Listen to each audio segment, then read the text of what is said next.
News India 27 नव्या पिढीचं नवं माध्यम।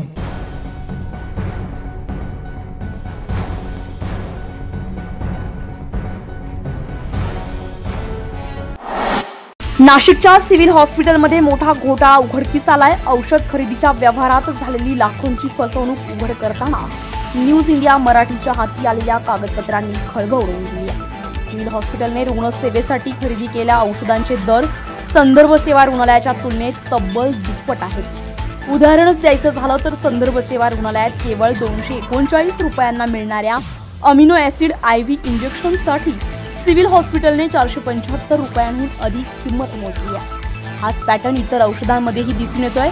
एकूण 4 औषधांमध्ये जवळपास 700 रुपयांची वाढीव किंमत मोजल्याचं उघड झालंय।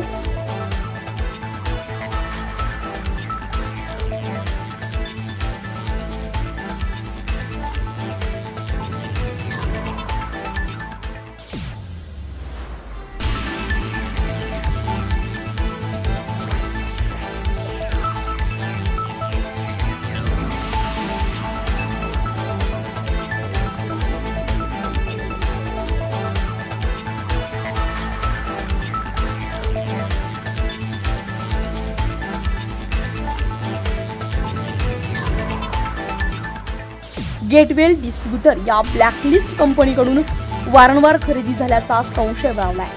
सिव्हिल सर्जन डॉक्टर शिंदे यांना 50% मलिदा दिला जातोय आणि एवढा मलिदा दिल्यानंतरही औषध चढ्या भावाने खरेदी केले जात असल्याचा आरोप होतोय। सर्वात गंभीर बाब म्हणजे सिव्हिल हॉस्पिटल आणि संदर्भ सेवा रुग्णालय यांच्यामध्ये अवघं 500 मीटरचं अंतर असताना औषधांचे दर मात्र दुपटीहून अधिक वाढलेत।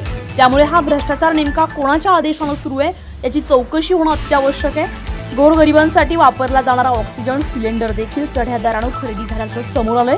संदर्भ रुग्णालयामध्ये 495 रुपयांना मिळणारा सिलेंडर सिव्हिलमध्ये तब्बल 700 रुपयांना खरेदी केल्याची धक्कादायक माहिती उघड झाली आहे। सिव्हिल सर्जन शिंदे यांची चौकशी करा आणि हा भ्रष्टाचार थांबवा अशी मागणी आता रुग्णांसह त्यांच्या नातेवाईकांनी केली आहे। न्यूज इंडिया मराठीसाठी ब्युरो रिपोर्ट, नाशिक।